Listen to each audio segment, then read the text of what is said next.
Hey, everybody, and welcome to our first module for the Postmodern Esotericism course. You've all, of course, likely seen the orientation module. That's sort of the overview. Tonight, we're diving in with the first module, and I don't know whether it's a technology issue on the part of Zoom or Zoom's providers, or if it just wasn't a great night for folks to be able to make it live. I did hear from one person. We'll talk about it in a second, but it looks like it's only going to be me tonight. I'll go ahead and leave the room unlocked for a couple minutes to see if anybody else comes in just for interaction's sake. But if not, that's really okay, because I really believe these things work out the way they're supposed to work out. And as it happens, I'll be going directly to the emergency department after this class, because I am hopefully temporarily blind in my left eye. And we're going to go find out what that's all about. Could just be an infection, could be cataract issues, and it could very well be retinopathy, which is a problem I had 30 years ago. So nothing to really worry about there. But tonight I wanted to talk about expanding our understanding, our concept of what magic actually is. You know, we talked last week about how many times the vast majority of people come to an esoteric practice, come to an esoteric spiritual practice as a result of either trauma in their past that they're trying to resolve, trauma responses that they're trying to release, or fear. And when I say fear, I don't mean, well, you're afraid of something in the traditional sense. I mean chaotic data that's part of your programming, that you're working on releasing so that it stops manifesting in your world.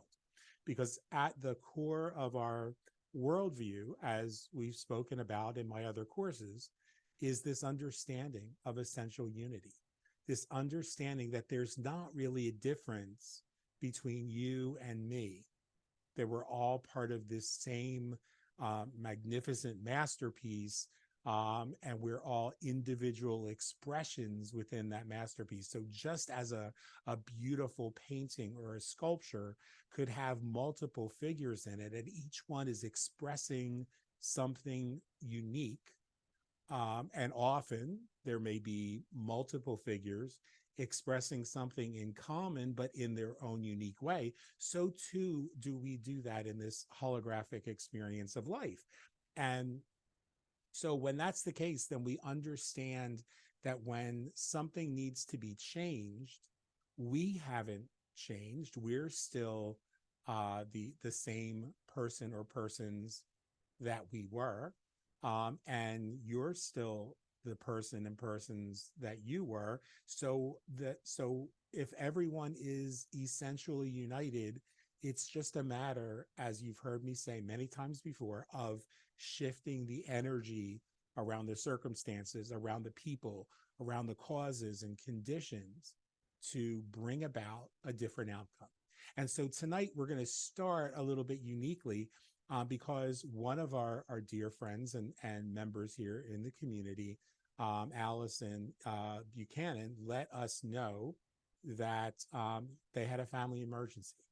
And so we're going to talk about how we use magic in an everyday sense when situations arise. So that situation arose right before I jumped on here. We got a message on in the community announcement for the class that something was going on and Allison couldn't make it. And so I promised that we would start by holding space, by working as a community to shift that energy. So when you're watching this, no matter when you're watching this, because remember that time and space are constructs, then I encourage you and invite you to do this with me. So we have multiple ways we could do that. Somebody's come to us now and said that there's an issue that they're dealing with. What can we do esoterically, magically, in communion with them to enjoin our energy for a positive outcome. So as you've seen in some of the other courses, there are lots of ways we can do this. We can take a candle, as I have burning in the back, into which we placed just a drop or two of the strega oil, and stated our intentions using the formula of recognizing that we are one, that there is one source, one force of creativity and intelligence and wisdom in this universe, and that source is expressing itself in me, as me, and through me right now, knowing that that source is wholeness and health and peace and ease. And so anything that does not resemble that is the result of chaotic data. And so we release those ideas that we are lacking, those ideas that we are ill, those ideas that we are in danger, and allow that peace, that grace, that ease to manifest itself in our experiences and in the experiences of those around us, those we love. And so we release this spoken word, this spell, this treatment into the universe to do its good and perfect work, and know that it returns to us abundantly multiplied, filling in any of the gaps that we might have missed. So that's one way of doing this. And so it is. And so we could stop the class right now and know that we have done our part to change that energy.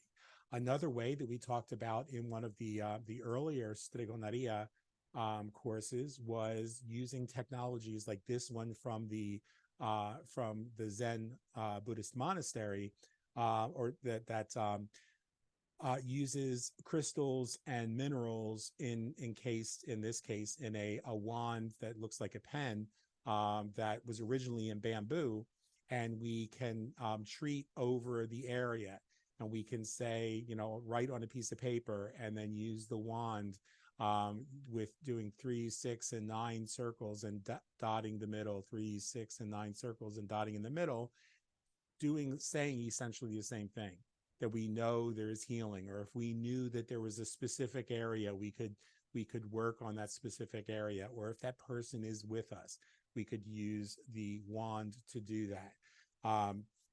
We can also use techniques that are clinically evidence-based, such as emotional freedom techniques, that also known as tapping, where we just affirm that, even though there is an issue in Allison's life that's bringing her stress, we know that Allison loves and accepts herself, and we love and accept her and know that all is well.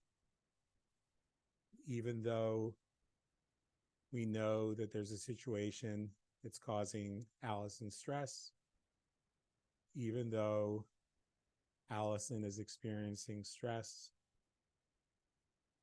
even though Allison is experiencing stress right now, even though Allison is experiencing stress in her family and in her world, even though we know that she's experiencing stress, we release that stress, and we know that the outcome is good.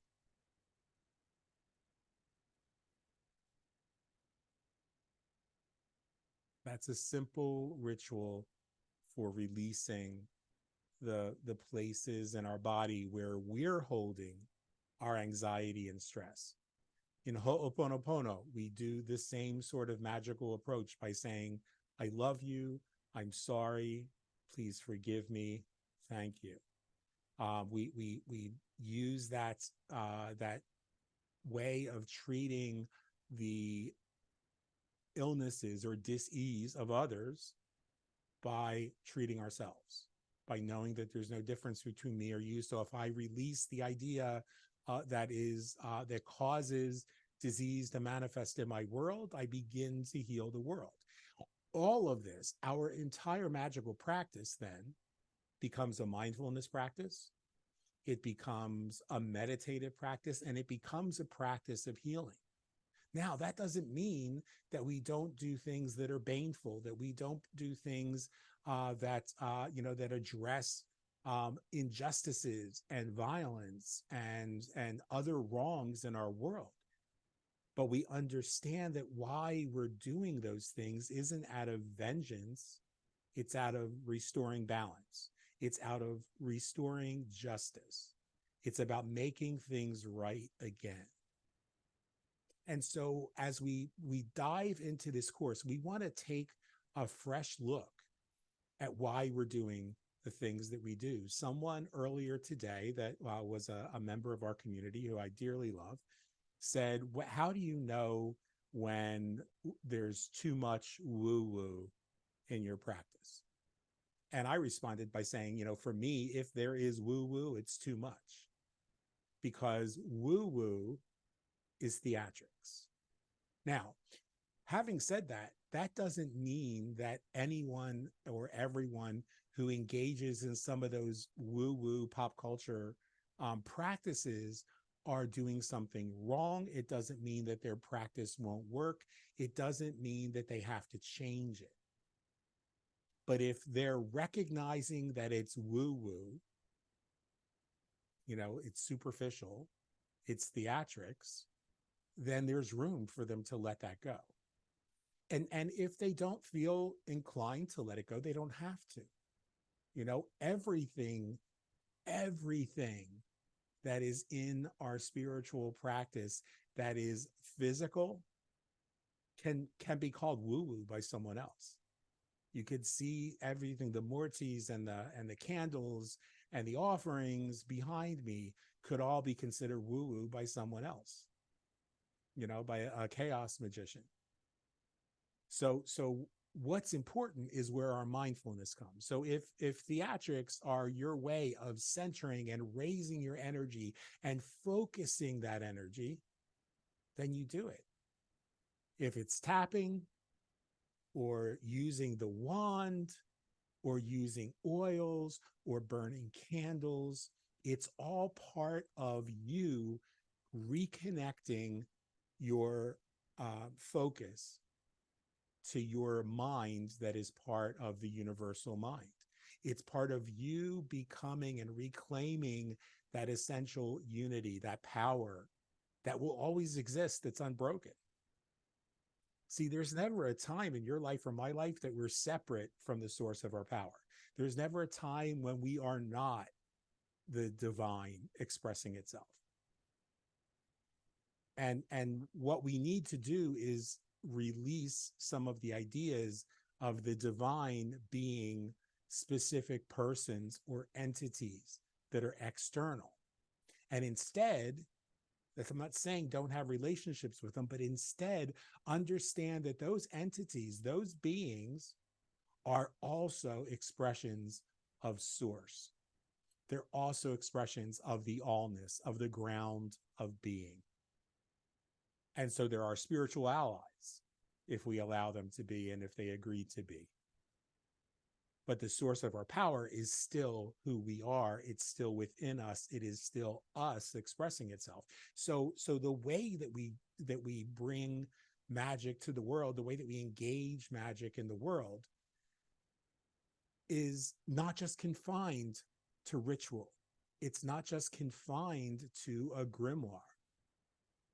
The way that we express magic in the world is with every single breath. And so this course is going to help us to expand that magical practice. Everyone who's taking this course by now will have gone through the Stregoneria course, maybe gone through the Catholic Conjure course, or be in the middle of it, maybe gone through the plant magic course or the African traditional religions course. They may have become more accustomed to using divination tools or astrology or mindfulness practice in their spiritual practice.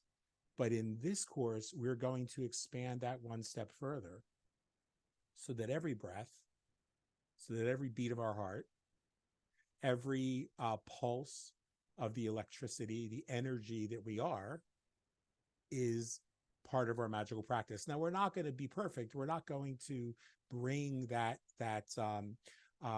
mindfulness, that awareness to every single moment of every single day. There are going to be times when we get distracted. But with practice, and that's why we call it a spiritual practice, with practice, we become more aware than unaware. And that increases over time. And so I've been practicing now for 50 some years, 54, 55 years. And so it's a little bit easier for me to be aware. And so I get faster, more predictable outcomes, better results. I'm able to connect with things that might take somebody else a little bit longer. But there are people who are much more adept than me who do it with even greater ease. It's just a matter of being where you are and knowing that if I can do something, so can you, because there's really no difference. We're working with the same stuff and we're made of the same stuff, and it's all the same stuff. So I'll give you an example as we round up tonight, and I want you to, I'm going to give you some questions to ponder and put in your journal, because next week I'm going to share some deeper ideas of ways in which we can look for applications for our esoteric and spiritual practice that we might overlook. Far too often we look for things when things are getting bad. But there are times that we can use our esoteric practice when things are going well, when things are going beautifully as well. And so tonight I want to share a story of how bringing that awareness to every moment becomes a part of your everyday life. So this past weekend, which fell between the pop culture celebration of the Orisha Oshun and the Yoruba celebration of Oshun, which was actually tonight, the night that this is being recorded live on the 12th of September. I was out on Friday night, excuse me, with Craig and some friends, and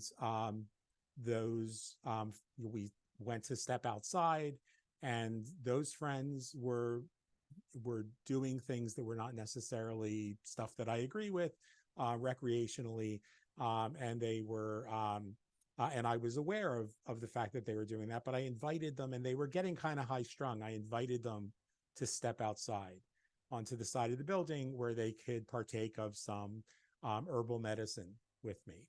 And so we were standing outside, and this trans woman came up to us dressed in yellow with a green necklace, a green decoration of some sort, a necklace of some sort, and bracelets that were yellow and green. And so immediately my mind went to Oshun stopping in and saying hello. And then this woman walked over, and I said, I could pass this to you. Would you like to partake? And she said, no, I don't do that. And she laughed, and she had this amazing laugh. And then she leaned in and whispered something to me that I did not understand. And then she just kind of like flitted, danced away, like with the crowd that was outside, and blended in with everyone else that was outside of the bar. And I was confused because I didn't understand what she said. It didn't sound like a language I would recognize. She looked to be either Afro-Caribbean or maybe North African. She was lighter skinned, but not like Tunisian looking. Like I couldn't figure out what culture she came from, and so I couldn't guess the language. And so I was asking everybody, what did you think of that? And then there was a couple other things that happened where somebody from my spiritual court showed up at the same time. I turned around because I was drawn immediately to that person who plays a part of my life on Fridays. I turned around to see what they were doing, and as I turned back I heard the woman cackling, laughing, behind me with my friends. And I looked over to them, went back to where Maria Padilla was, and she was no longer there. And when I came over and started telling my friends, like, did you know who that woman is? In that period of time, unbeknownst to me prior, they were planning to go and get more of the substances that they were using. And because I got them engaged and in this conversation, they missed their opportunity. And so they were a little bit testy, at the moment, but relaxed and figured they would do it later when I was no longer the healthy influence in the group. And an amazing thing happened. I spoke to Dominic and to Michael and said, I wish I could understand what this was about. It really felt like it had something to do with Oshun, but I don't know what the message is. I just don't know. And then last night I was watching the news and I found out that at that very hour, within 20 minutes before to 30 minutes after that happened, 22 people in Harrisburg were hospitalized as in an emergency, most of them from using this drug. I have to be careful because this is going on YouTube, so we can't say the drug, but they were using this drug that was laced with fentanyl. And of those 22, 14 died, including one whom I knew. And so the likelihood was that my close friends that I was with would have gone to the same, to happen right across the street from us, would have gone across the street, met with the person, and could have very well had an overdose and or die. So the magic that I brought through my awareness, that connection to my spiritual court, was responsible for allowing me to distract people from things that might have been not in their best interest and save their life. So that's powerful magic. And I didn't do it intentionally, and I didn't do it theatrically. And there was nothing more than just me being me and passing the bowl and saying, hey, come just chill with me outside for a little bit, because it was getting too crowded inside, and being on the spectrum, that was too much sensory overload. And so it's like, just hang with me for a little bit and I'll be okay. And so they were being present to me, and I was being magically present to them without even understanding that, without knowing that our actions in that moment were powerful magic that were protecting their lives. So what I'd like you to do as we wrap up tonight's session, I'd like you to think about the ways in which you can bring a magical practice to your daily life. I asked you last week to think about what it was that brought you to the esoteric path. Now I want to ask you more deeply, what is it that keeps you on the esoteric path? Is it the sense of community? Is it that you're seeing results? Is it that you're not seeing results and you want to get better so that you get those results? Is it something else entirely? And reflect on what those are. I'm not going to ask anyone to share that unless they want to in our next class. You're free to certainly share that. But in the comments below this session, I'd really love to have you explain what magic would look like in your world if you could write the story. So would you be going around just healing people? Would you be going around bringing peace where there's conflict? Maybe you do some of those things. Talk about it a little bit.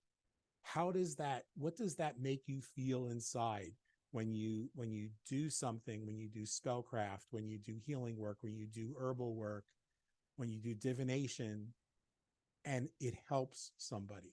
I can tell you that last night's experience, that what I found out last night watching the news about Friday night's experience, humbled me in ways and moved me on a deep and profound basis that that just kind of changed everything for me. Um, so share some of that with me, if you will, because in our next session, we're going to be diving in deeper, and we're going to be getting a little creative and doing some experimentation, if you will, as our homework for next week. So I love and appreciate you. I'm sorry that nobody else came. Gosh, I didn't even get a chance to lock the room.